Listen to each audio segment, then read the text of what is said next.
সাম্প্রতিককালে একের পর এক মন্তব্যের জন্য তৃণমূল বিধায়ক হুমায়ুন কবিরকে শোকজ করা হয়েছিল। শোকজের উত্তরও দেন তিনি এবং সেই উত্তরে সন্তুষ্ট না হয়ে তৃণমূলের পরিষদীয় শৃঙ্খলা রক্ষা কমিটি তাকে ডেকে পাঠায় এবং সেখানে হাজিরার পর এবার সুনরম হুমায়ুন কবিরের। নিজের অবস্থান থেকে সরে সুনরম ভরতপুরের তৃণমূল বিধায়কের। তৃণমূল নেত্রী নির্দেশ দিয়েছেন, ওকে বুঝিয়ে দেওয়া হয়েছে ক্ষোভ থাকলেও প্রকাশ্যে এই ধরনের কথা বলা যায় না। হুমায়ুনকে বুঝিয়ে দেওয়া হয়েছে এমনই মন্তব্য করলেন শোভনদেব চট্টোপাধ্যায়। দলের শৃঙ্খলা মেনেই চলবো, শৃঙ্খলা রক্ষা কমিটির মুখোমুখি হওয়ার পর মন্তব্য করেছেন হুমায়ুন কবির। দল নয়, আগে জাতিসত্তা। আগের মন্তব্য নিয়ে প্রতিক্রিয়ায় নারাজ ভরতপুরের তৃণমূল বিধায়ক। দলের শৃঙ্খলাকে মান্যতা দিয়ে চলতে বলেছেন।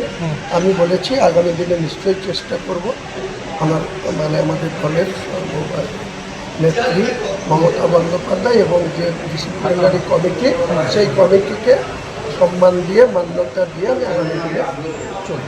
ডিসিপ্লিনারি কমিটি আমাকে যে প্রশ্নে ডেকেছিলেন, আমি সেখানে আমাকে মৌখিকভাবে যে কথা বলেছেন আমার খুব ভালো লেগেছে ওনাদের কথা। সেই কথা আগামী দিনে আমি মান্যতা দিয়ে চলব। এখানে ডিসিপ্লিনারি কমিটির কেবল সদস্যদের সেই সিদ্ধান্তকে আমি সম্মান জানাচ্ছি এবং আগামী দিনে এই ডিসিপ্লিনারি কমিটি এবং আমাদের সর্বোচ্চ নেত্রী মমতা বন্দ্যোপাধ্যায়ের নীতি আদর্শ, তার নির্দেশকে ফলো করে আমি চলব। যে ডিসিপ্লিনারি কমিটি আমার সঙ্গে যে আলোচনা করেছেন, আমাকে যে কথা বলেছেন, সেটা আমার পক্ষে খুব ভালো লেগেছে এবং আমি সেটা মনে করেছি যে আমার সেখানে কোনো অসম্মানের কিছু নেই। আগামী দিনে আমি দলের বিধায়ক, দলের সর্বোচ্চ নেত্রী এবং ডিসিপ্লিনারি কমিটির নির্দেশ মতো বা তেনাদের নির্দেশকে ফলো করে আগামী দিনে দলের যাতে কোনো রকম কোনো সমস্যা না হয় সেটা আমারও দেখার দায়িত্ব। আমরা এই নিয়ে আরো বিস্তারিত জানবো, কথা বলবো আমাদের প্রতিনিধি আশাবুল হোসেনের সঙ্গে। আশাবুল, একেবারে যে অবস্থান অন্তত গতকাল পর্যন্ত হুমায়ুন কবিরের দেখা গেছিল, আজকে সুর অনেকটা নরম। এইটা বলছেন যে পরিষদীয় শৃঙ্খলা রক্ষা কমিটির যে নির্দেশ, সেই নির্দেশ মেনে আগামী দিনে তিনি চলবেন। ফলে এইটা আমি তোমার থেকে জানতে চাইছি, আজকে বৈঠকে কি হলো, ঠিক কি বার্তা দলের তরফে দেওয়া হলো ভরতপুরের বিধায়ককে? দেখো শুভজিৎ, দল এবং জাতিসত্তা বিতর্ক নিজেই উস্কে দিয়েছিলেন হুমায়ুন কবির এবং তিনি গতকাল অবধি কার্যত জানিয়েছিলেন যে তার কাছে জাতিসত্তাটা বড়, দল বড় নয়।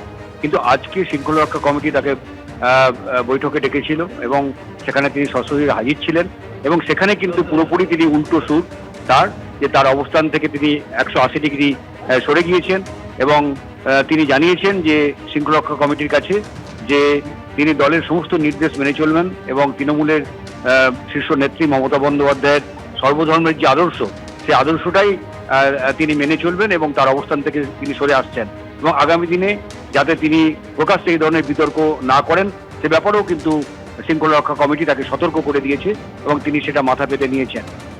ফলে বলাই যেতে পারে দল এবং জাতিসত্তা বিতর্কে হুমায়ুন কবির তার অবস্থান থেকে 180 ডিগ্রি সরে দাঁড়ালেন এবং আগামী দিনে যাতে তিনি এই ধরনের বিতর্কিত মন্তব্য না করেন এবং এমন কিছু না করেন যাতে দল না বিড়ম্বনায় পড়ে, সেই কথা তিনি তাকে দিয়েছেন তৃণমূলের যে পরিষদীয় শৃঙ্খলা রক্ষা কমিটিকে। আগামী দিনে দল তার উপর নজর রাখছে যে তিনি যে কথাটা শৃঙ্খলা রক্ষা কমিটিকে দিয়েছেন সেটা তিনি মেনে চলেন না, তার অবস্থান বদলান এবং সেক্ষেত্রে যদি ফের তিনি তার অবস্থান বদলান বা দলকে বিড়ম্বনায় ফেলেন, সেক্ষেত্রে তৃণমূলের যে পরিষদীয় শৃঙ্খলা রক্ষা কমিটি তার বিরুদ্ধে কিন্তু কঠোর অবস্থান নেবে। বেশ আশাবুল, আপাতত তোমাকে ধন্যবাদ।